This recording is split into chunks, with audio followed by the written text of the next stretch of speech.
bar is 7.02 plus our R bar is 1.48, and we need to go to our table, okay? Pull out your table. N is what? 7. So we go 7 for N, and we go to A2, and that's where you should see the 0.419. Okay, so my upper control limit will be 7.64, and my lower control limit is 6.4. Okay, this is my X bar chart. My upper control limit is 7.64. My lower control limit is 6.4.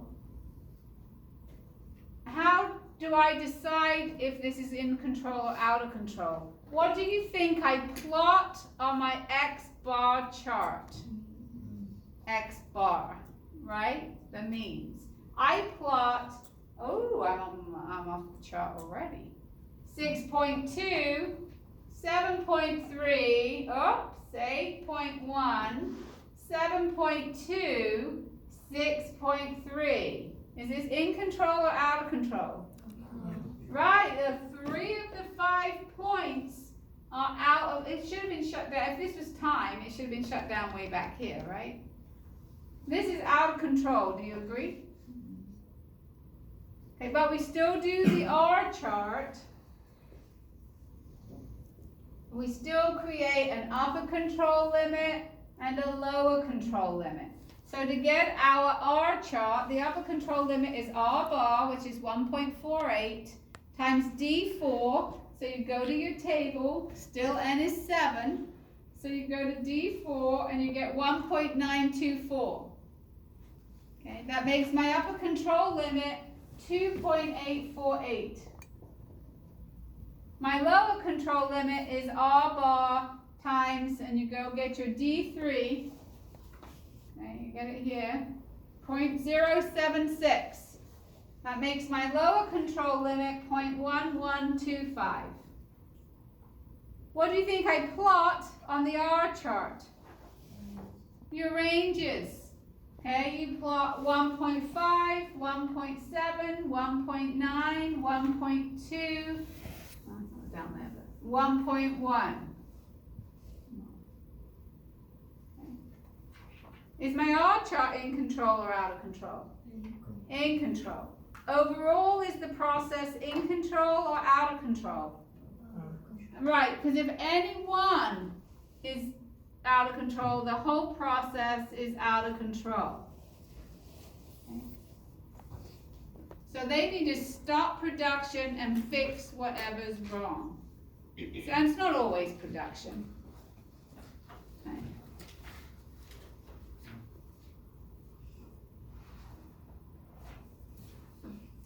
All right, so you're going to practice. Problem 20. Oh, this one we're going to do together. You're not going to do it individually, but we're all going to participate. This one is one that is most like on your exam 3. Did you see that? Our volleyball team national champions?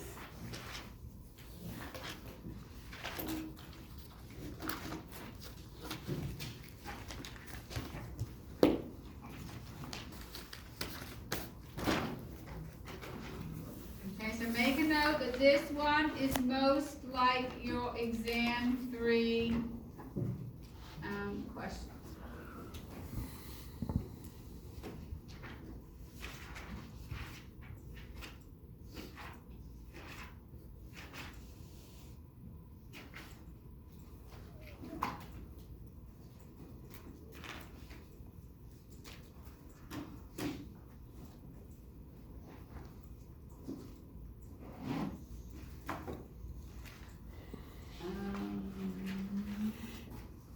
What number are we doing? 20?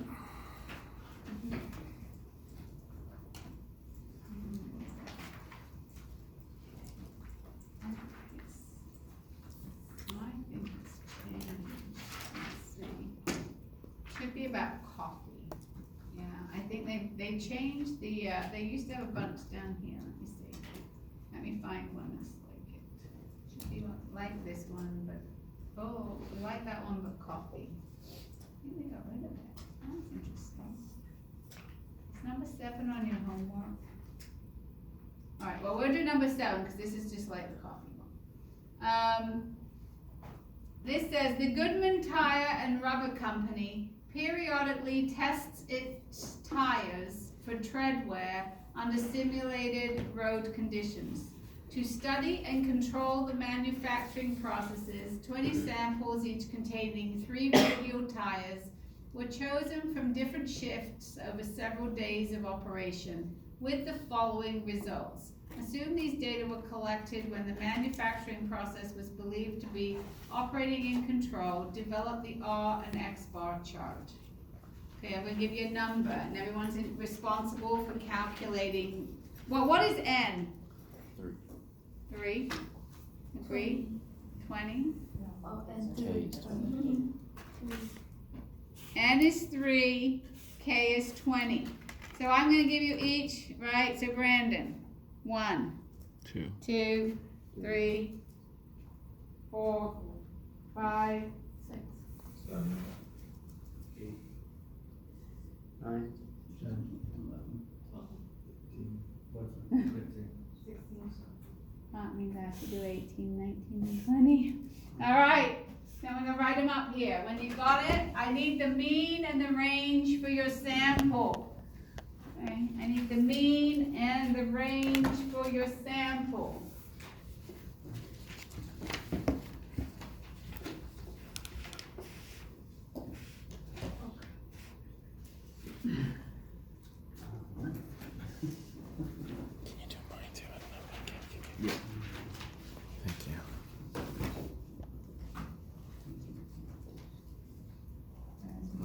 Bottom. Calculator.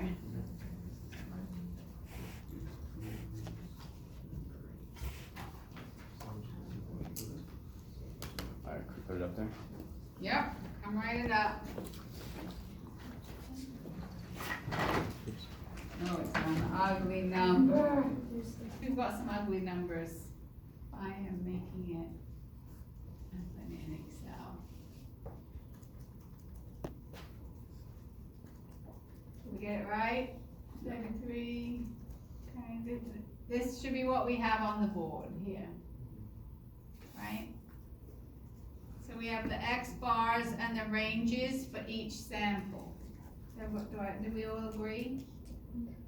All right. So to get the upper control limit, the upper control limit for X bar, okay, is X bar plus A2 mean of the range. And the lower control limit for X bar is X bar minus A2 mean of the range.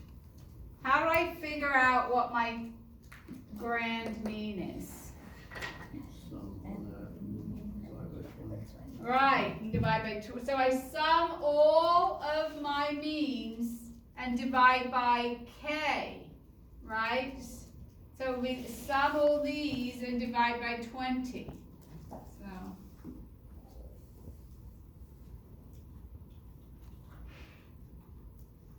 and sum all of these, oops. The average is 29.16666 recurring. Okay, and the mean of the ranges, I wish they make much nicer numbers. This is a nice number. Okay, so this is my X bar, and then my mean of my range is 11.4. What's my A2?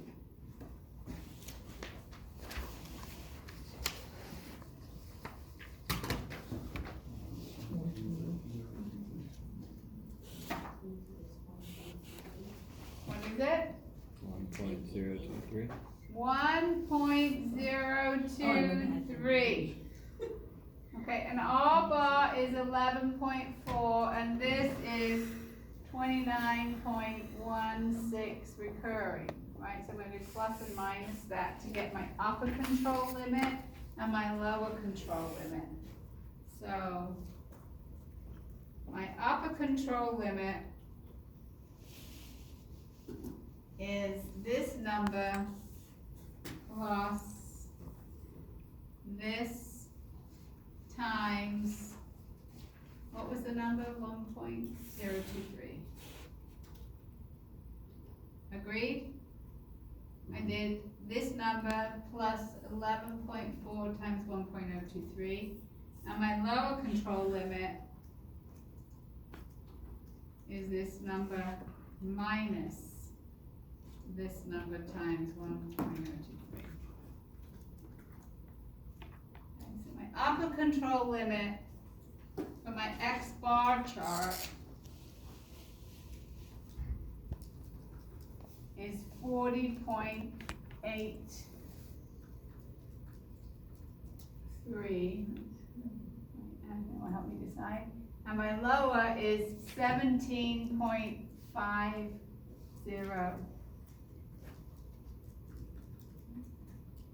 What do I plot on here? X bars. My X bars. So 33, 26, 29, 21, 34, 39, 22, 28, 36, 25, 32, 22, 20, right, and they all are in here, aren't they? So my X bar chart is in control, do you agree? Okay, so let's do the range chart. The upper control limit for a range chart is D4 times R bar, and the lower control limit is D3 times R bar.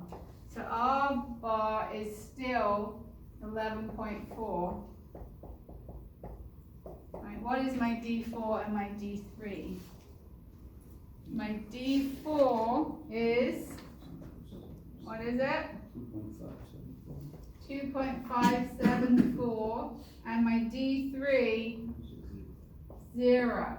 Okay, so this is 0, what is this?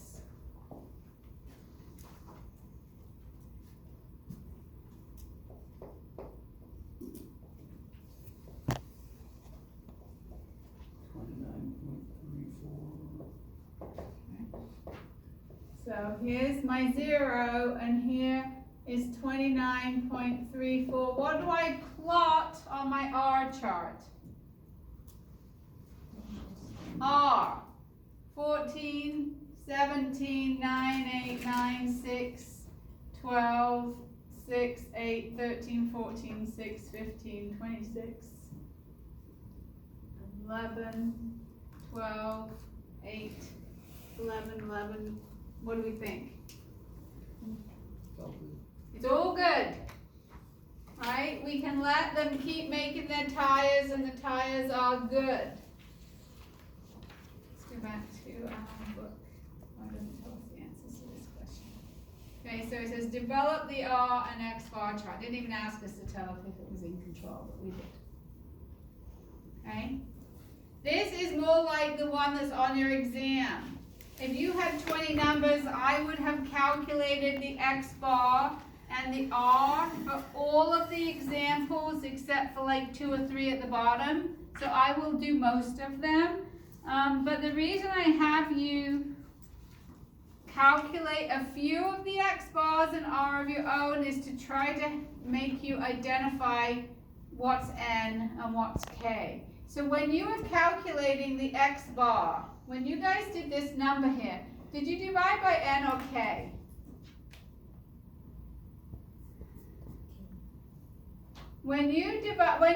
Whoever, sample number 1, Brandon. When you did sample number 1, when you got the mean of 33.67, what did you divide by? By N. You divided by N, which was 3, right? You did 31 plus 42 plus 28 divided by 3. Of course you did. How did you get a mean? The answer to mean is the sum of the observations divided by N, your sample size, right?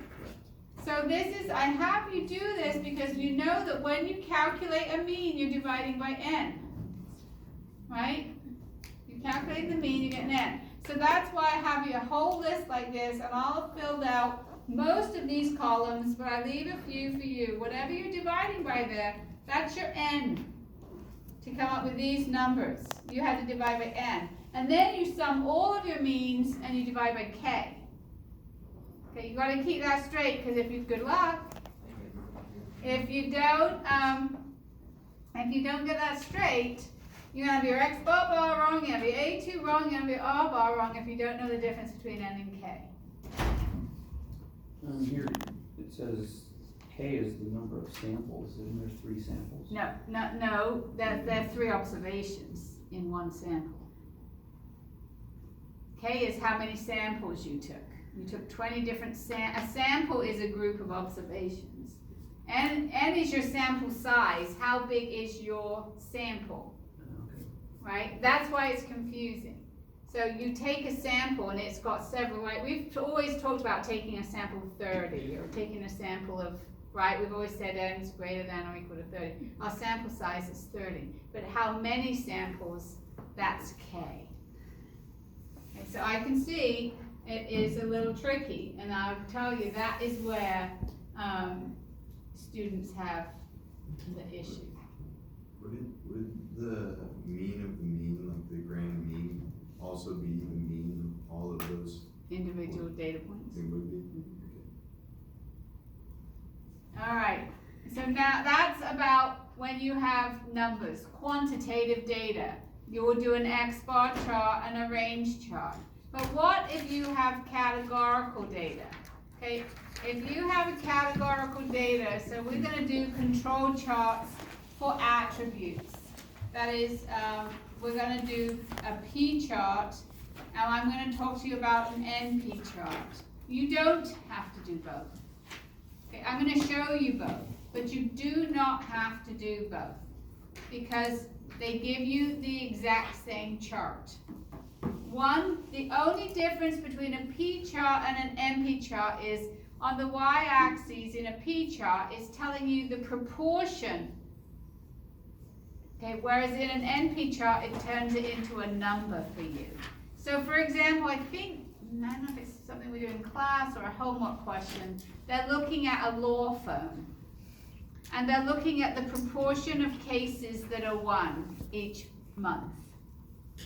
And so they look at a proportion of cases. Okay, they'd say, oh, we win 70% of our cases on average, or whatever it is, right? But an NP chart would change that 70% into a number for that law firm. So I show you. For a P chart, okay, the upper control limit is P plus 3 standard errors, and a standard error is the square root of P times 1 minus P over N. Okay, and then P minus 3 standard errors. So it's fairly simple. It's really, really plug and chug. The big part in this chapter is what is N and what is K. That's the big part of the chapter. The NP chart. Monitors the number of defects. So the upper control limit is N times P plus 3 standard deviations. That you should recognize when we did binomial formulas. And the lower control limit is NP minus 3 standard errors. Proportions cannot be negative. If you get a lower control limit with a negative proportion, you need to set your bottom number to 0. Okay, because saying that negative proportion makes no sense. I'm going to have negative defects. How do you have negative defects? It doesn't make any sense whatsoever, right? And so there was, and I reported it, I think it's fixed. You guys get algorithmic numbers for your homework, so you have different numbers in Colton than Brandon. And there was some algorithmic numbers that was generating a lower control limit with a negative number. And if you put 0, it marked you wrong, and if you put the negative number, it marked you correct. And so, but in the chapter, they tell you to round it to 0. So I notified them, and I think it is fixed. If you get a negative lower limit, though, and you put a 0 and you get it marked wrong, try your negative number. But I believe it has been fixed. Okay? As I did write in, and they told me it was fixed, but they do every number. I don't know. All right. Problem 22 for practice. I will do it. It's just a plug and chug. Okay. Oh, it's not even going to be 22. It is. They haven't mixed it all together. All right, let's see. Let me find a good one. A proportion question. Okay. Here we go. This is a proportion question. An airline operates a call center to handle customer questions and complaints. The airline monitors a sample of calls to help ensure the service being provided is of high quality. 10 random samples of 100 calls each were monitored under normal conditions. What's N? N is 100, K is 10. Okay. Right, because there were 10 samples of 100 calls each, so each sample had 100 calls in it. The center can be thought of as being in control when these 10 samples were taken. The number in each sample not resulting in a satisfactory resolution for the customer is as follows. Okay, so one said, what is, oh, there's a question. What is an estimate of the proportion of all calls not resulting in, so we don't know P, they didn't tell us it, we need to know that in this question we had, right, there were 10 samples, and so sample 1, 2, 3, 4, 5, 6, 7, 8, 9, 10. So 4 out of 100 is 0.04, do you agree? 5 out of 100, 0.05. These are all my P-bar, okay? My sample proportions. 3 out of 100 is 0.03, 2 out of 100, 3, 0.03, 0.03, 0.04, 0.06, 0.04, 0.07. How would I get an average? The best, what's my best guess? What's an estimate, right? What's my best guess for this? For what the average would be? How would I do that? Add them all up and divide them by 10, right? So it really is not rocket science here. So I'm going to put 0.04, 0.05, 0.03, 0.02,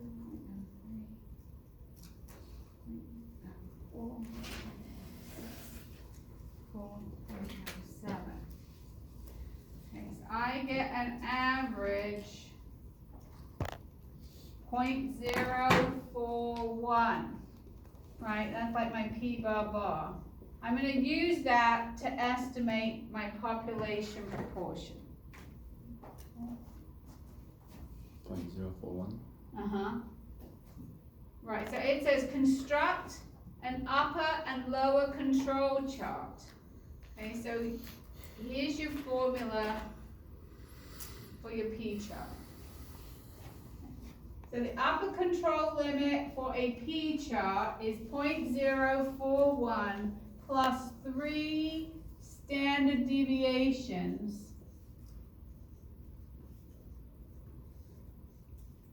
And the lower control limit is 0.041 minus 3 standard deviations. Right? What is that?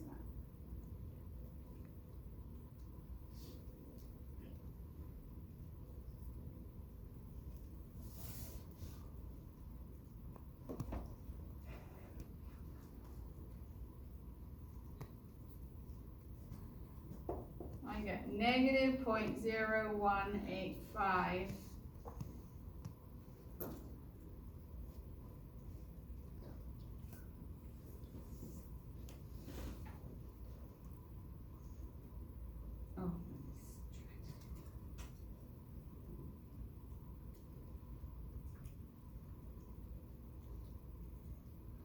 get this is 0.1005.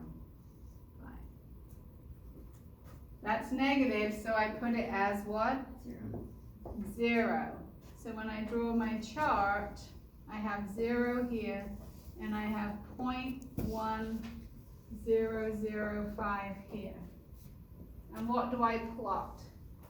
These p-bars. 04, 05, 03, 2, 3, 3, 4, 6, 4, 7. Okay? That makes sense? I just eyeballed these numbers. On a P chart, you plot your P's.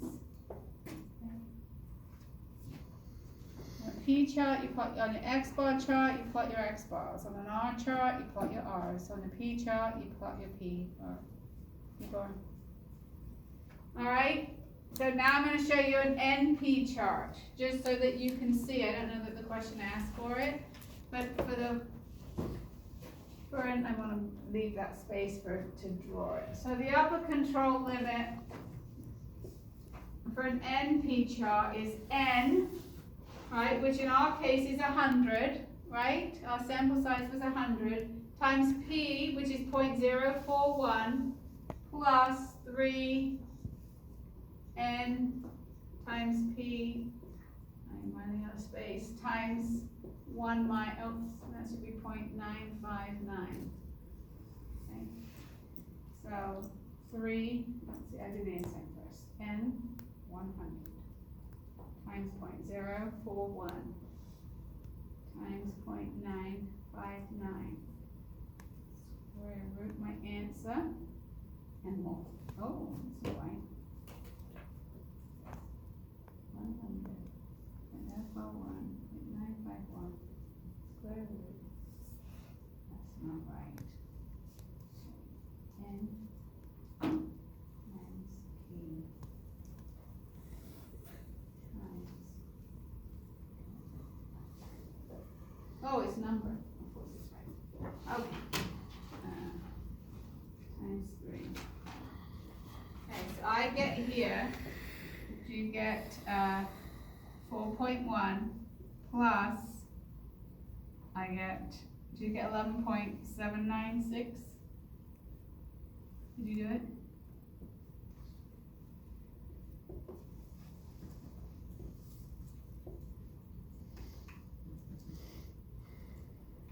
So for my upper control limit, I get 15.8957. My lower control limit is that minus the same thing. So it's 4.1 minus 11.7957, which is negative. You can't have negative, so you put 0.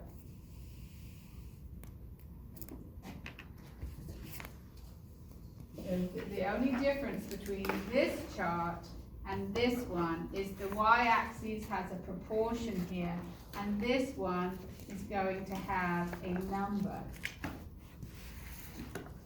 So what do you think I plot here?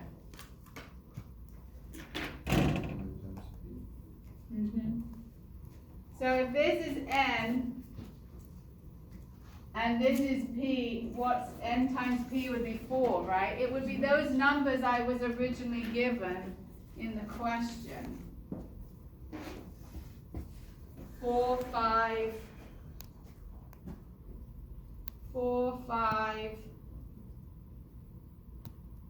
3, 2, 3, 3, 4, 6, 4, 7. Right. My drawings are a little off, but these are supposed to be the same graph, yes. How come it isn't like 10.05? It's like the p-value that needs to be in the range of. Did I do my math wrong? I don't know, shouldn't it be like well, I don't know if is that how it's supposed to be, like the number? That's not, it's not exact, so let me just make sure my numbers are right. Yeah, you mean because there's 100, because it happens to be 100? Yeah. Why is it not? I'm thinking I did my math wrong. Let's have a look. I mean, possibly. I just see what Is you're that how saying. it's supposed to be? Like, or no? We're getting 5.948 for the right side. Oh, I think I forgot to square root it. Ah, thank you. I thought that number seemed large. Grant, you are the statistician of the day. So, and this will still be negative, is a negative number. And does that come to that? I have no idea, I just like, Ah, you're thinking, can't you do 10 Logic. times, can't you just multiply that? add it together, I think it is. The 4 P point from the original. times the N to Yeah. get the thing. You could, but you usually don't do both. Yeah. Do you know what I mean? So you wouldn't usually have, Yeah. oh, you wouldn't usually have both charts there. Yeah, 4.1. Oh, like that's if not- you wanted to convert it though, you could just, Yes, times it by N, Yeah. but then you'd have to 9.87. You were right. Cause it's only cause N's 100. yeah. Yeah. Well, It's the yeah, same. yeah. You You move just the multiply decimal. it by N. Right, multiply it by N. But you see how the shape's the same? This, I mean, roughly, right? Because the shape should not change is why you don't have to do both charts. You only do one or the other, a P chart or an NP chart. Which is better depends on what kind of data. Like if you're getting these numbers spat out at you, then you'd want an NP chart and you can plot the numbers directly. But if you were given proportions, then you would want to do the P chart. So which one is better depends what kind of way you get your data, which one you would do, but you would never do both. You would do one or the other. But with the X bar and the R chart, you do both. So your homework is due next Tuesday. I want to take a minute to tell you that there is something that we have at Maricopa. I think only those of you who will be here next semester will be eligible. There's something called the Big Pitch. The Big Pitch is like an entrepreneurial competition. Gateway Community College houses a Center for Entrepreneurial Innovation, and once a year they put on a competition. So for those of you who have a business or are thinking of starting a business within the next year and a year and a half, okay, have the opportunity to enter a competition. Scottsdale gets one entry. Well, you all apply online, okay, and the information, I think I posted it in announcements, and there's a flyer outside. It's just our third year. The first year we didn't compete. The second year, we decided to enter. Okay, there's a couple community colleges that have centers for entrepreneurship on their campus. Little Scottsdale arrived to play late, and we won.